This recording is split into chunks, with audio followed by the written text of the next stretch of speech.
Well, as you can see, I successfully managed to wedge the Tahoe into the garage today because today we're going to be doing some suspension work to the front end. Now, when I put the tires on, I gave a quick check to the front suspension. Now, keep in mind, I put about just about 10,000 miles on it since I got it about a year ago and did the initial kind of pre-inspection. And since then, you know, a couple of things seem to have worn down.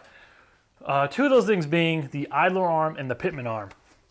So I went on to Rock Auto. I got all AC Delco parts.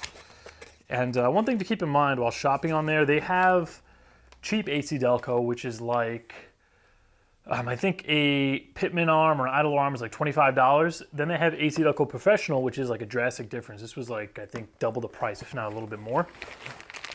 But I picked up the entire idler arm assembly, and they list this as the bracket. So this is the bracket with the ball joint that actually bolts to the frame.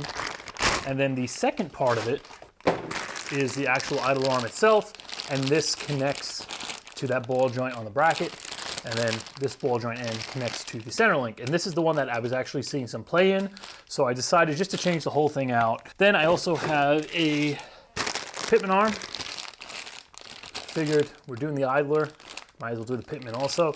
Everything else seemed to be tight, no play in the inner or outer tie rods that I can see. But I'm hoping to get all this stuff installed today. I'm gonna try tightening up the steering box a little bit. Then I'm gonna bring it to a tire shop, have the alignment performed, and we'll see how it does. Because another thing I noticed after putting these tires on, the wheel, before it would kind of be perfectly straight. Now, since I put the tires on, I guess because they're narrower, to go straight, I'm finding myself holding the wheel slightly to the left, and I did find that play in the idler arm, so I want to get everything, you know, fixed up nice and tight, get the thing aligned, and then we should be in business. And as usual, I'm going to link these parts that I use down in the description, so if you want to go pick up the exact AC Delco professional parts for your Tahoe Suburban, Yukon, Escalade, what am I forgetting? Forgetting something? I think that's all of them.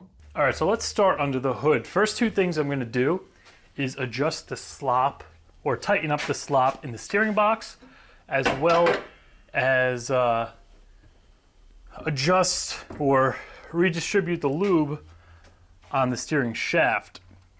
Now, what I mean by that is this truck has the infamous kind of GM clunky, crunchy steering wheel. If you're sitting there making a turn, or you know, just sitting in the driveway turning it, and I'm sure a lot of you guys have experienced this before, you kind of get like a crunchy knocking noise when you turn the wheel. You feel it coming through the column, and apparently that's because the steering shaft, where it actually extends, it can move in and out with going over bumps, and if you're in a wreck, so the thing can collapse, that apparently loses some grease, or the grease kind of gets situated where it's not perfectly lubing that shaft up. So essentially you get a little play in that, and that's what causes that noise. So what we're going to do is remove the bolt at the steering shaft. I believe it is right there. I think that's like a 15. We're going to unbolt that. We're going to slip that off. And all we're going to do is kind of slide it up and down with it disconnected. Just kind of give it one of those just to kind of move the grease around inside. And then we're just going to reconnect it. And supposedly that is going to get rid of the crispy, clunky noise. So like I said, this is a 15 millimeter. I already broke it loose with a regular wrench. Here we go. I don't want to lose that nut on the end. All right, I gotta put you guys down for a second. All right, I got the nut off the back. Now we can pull him through. There's our 15. That's what's holding the shaft onto the column. So with both of those off, we're just going to slide the shaft end on the column off the steering box end. And you can see how this can collapse.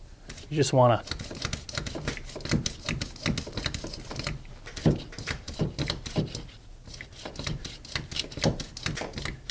just give her a few of those. That's going to move that grease around, tighten everything up a bit. And then we could just slip it back on. And we should be clunk free. All right, so with that taken care of, next thing I want to do before getting to the idler arm is adjust the slop in the steering box. Now, with the amount of miles on this thing, most likely the original steering box, it's going to develop some play. It's just going to wear out. You know, the gears aren't going to be as tight as they used to be. So an easy fix for that is to locate the steering box, and we're going to adjust that nut right at the top. Now to do this, there's a lock nut on the outside, and then that center hole is a little Allen key. So what we're going to do is loosen the outside nut. I think that's a 5/8 or it might be like a 3/4. We're going to break that loose and then turn the Allen key clockwise. So we're going to tighten that in just until you feel it gets snug. Once it gets snug, you want to back it off, maybe like a 1/4 of a turn, and then tighten out the outer nut. And what that's going to do is bring the mesh closer together on the worm gear that's in there, and therefore kind of remove some of that dead spot on center that you may have just from having a lot of miles and the box being worn out. I definitely recommend doing this to a factory box than going to an aftermarket. Aftermarket boxes are just absolute junk in my opinion, especially A1 Cardone. Don't get me started on them.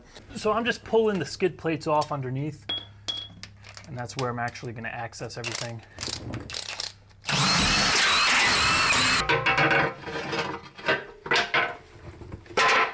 I think the outer one is like a 5/8. Now it's important you do this with the front wheels off the ground. So throw it on jack stands like I have it. Yeah, it's a 5/8.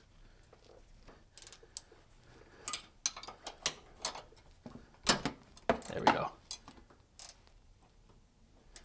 And now you're gonna have to hold this. So I suggest just using a regular non-ratcheting wrench. So I'm going to swap that out for a regular box wrench, because as you tighten the center nut, well, the center little shaft, the lock nut is going to want to move. All right, I got a T30 Torx that fits in there. Not exactly the right tool, but it will work because all we're doing is tightening up the backlash in there, or the you know, the gear mesh. So it's not actually something that we're tightening, we're just trying to turn it. I'm gonna go down below, just turn it till you feel the Allen key snug up. We're not trying to like tighten this thing down. We're just trying to snug it up a little bit. So I'm gonna hold the nut here.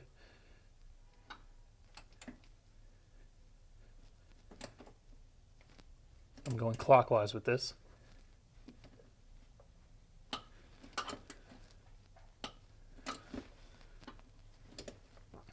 There's a lot of freaking slack in this shit. Oh.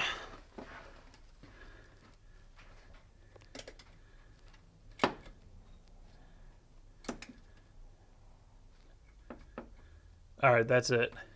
I'm gonna back it off. Now this is the important part, because if you don't back it off, or if you tighten this too much, your steering wheel isn't going to return to center, and you're going to just eat up your gearbox. So I'm just going to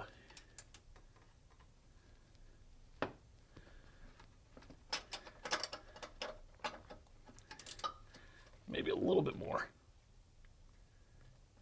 All right, I'm going to leave it there. I'm going to hold it so the Allen key doesn't turn as I tighten down the lock nut.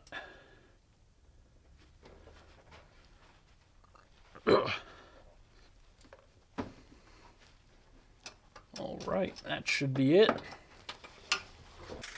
And you know, after doing this, take it for a test drive. If it feels too tight, like you'll notice right away, if the steering feels really heavy, or you go to make a turn and it doesn't want to recenter itself, you put it down too tight. So lift it back in the air, back it off a little, try it again. Now I wish I did a little before and after on this, but just coming in here, you can see, very easy to turn still. I mean, granted it's in the air, but there should be like absolutely no effort turning this with it in the air. You'll know also if you over tightened it, it'll feel tighter while it's up in the air, but before even doing the idler arm, you can see the very little bit of movement. I am barely turning the wheel. All right, so before and after I can get for you guys is going to be the play in this idler arm. So I already have all of the skid plates off. I was accessing the steering box from right down here. A lot of room to get to it with the skid plates out of the way. But here's what we're changing. Here's the actual bracket for the idler arm. Here's the piece that bolts to the frame, that ball joint down there. And there's the arm itself. And the play that I was seeing is with that ball joint right there where it connects to the center link. And then our Pitman arm is right over here. And that connects to the center link right there. Now, I wasn't sure about the Pitman arm. I got it anyway. Just because when the tires were on this, all the skid plates were in place. So I couldn't really see if there's any play in that. I could see the play in the idler arm though. So I'll sit you guys right over here. And I'll give this a shake. And you should see some play right in this joint here. You'll see this move up and down a little bit. It's not major play because, you know, granted this does have a steering box, so it's not going to be as tight as like a rack. And plus you're going to notice as you turn this, if both wheels are turning as you shake this, they're both doing that. That's not play. That's just, you know, you moving the steering box and turning the wheel a little bit. But when I checked this, I had the driver's wheel on the ground, so that wheel wasn't turning at all. And turning this, you can see this moving substantially up and down. So we'll start with the idler arm, being this seems like the easier one, because to get to the Pitman, I'm pretty sure we got to unbolt the steering box and kind of whip it over so we can get the bolt off the bottom for the Pitman arm. And what I'm going to do is remove this nut here, and then I'm going to remove the bracket. I'm going to pull this whole thing out as an assembly, because this nut here can kind of be hard to get to, and separating this, it makes no point. You might as well just pull it all out as one piece, especially since we're replacing the bracket part too. And all these bolts are 21s. Actually, this one might be a 22. Yeah, okay, that one's a 22, but we don't have to take that one out yet.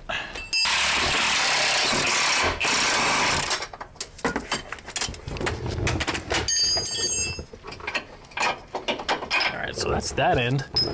Now we just gotta pop this out of here. I'm gonna try whacking it with a hammer. Come on, man. All right, I gotta try some kind of, oh, you know what? I think I could get maybe like a tie rod fork in there.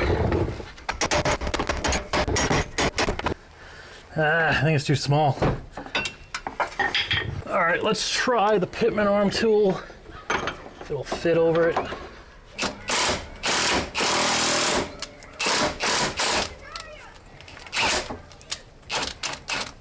And throw the nut back on here because it doesn't want to come off. That's gonna be too big. Damn. Double nut maybe. That'll work. There it is.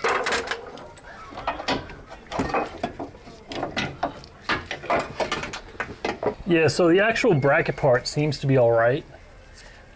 I don't see any wiggle in that, but the ball joint end that goes into the center link,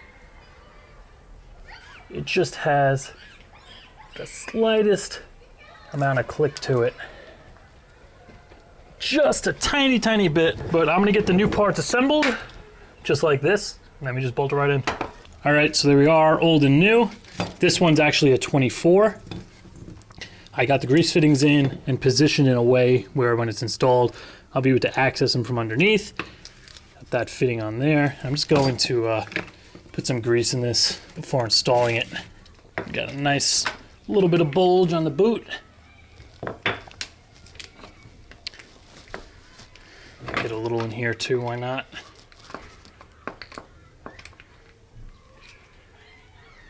There we go.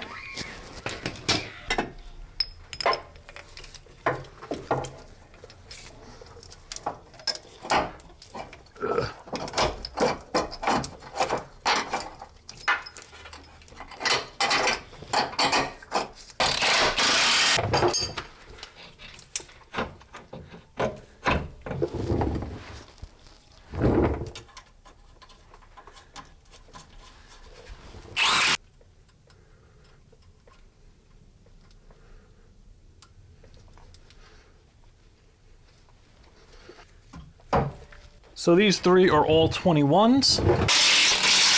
All right, so with that loose, you can see what my goal was here.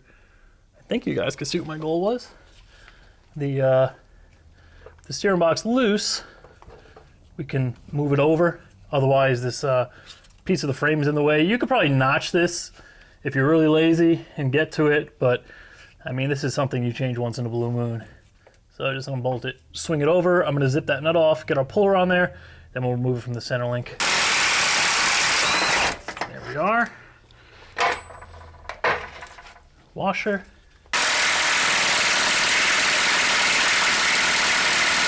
It's actually friggin' bending the tool. Come on. All right, I'm gonna try a little bit of heat. We'll see if it'll break free. Yeah, now this you gotta be careful with. You wanna melt the seals in the box.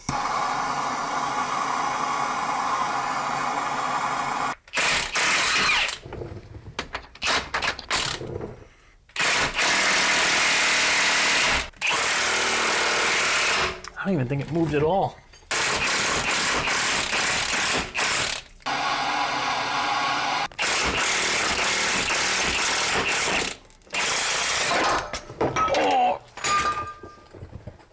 Well, the tool's done. All right, I got another Pitman Arm puller.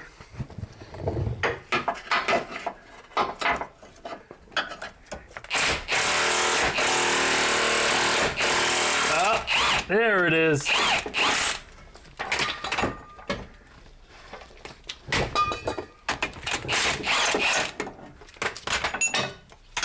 All right, we're off.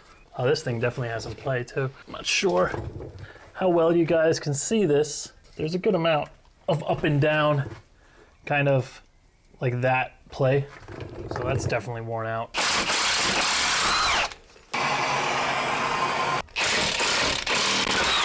There it is.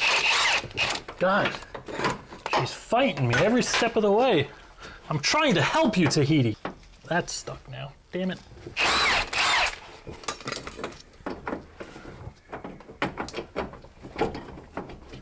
Ooh, hot.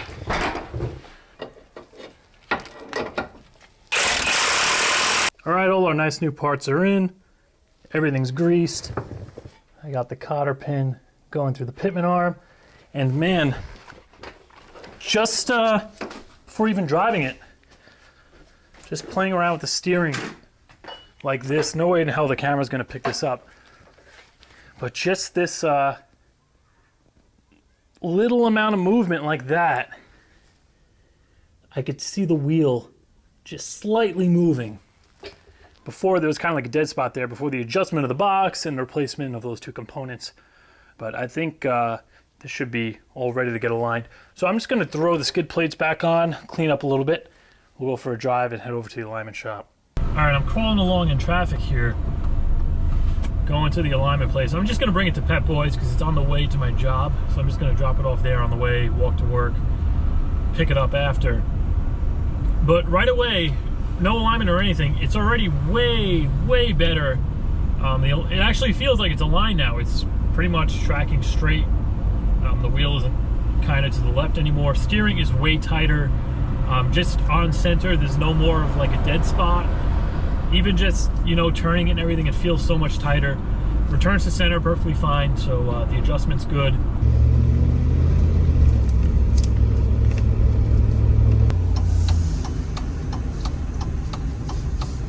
All right, hopefully you guys can see me all right. I just got out of work a little while ago.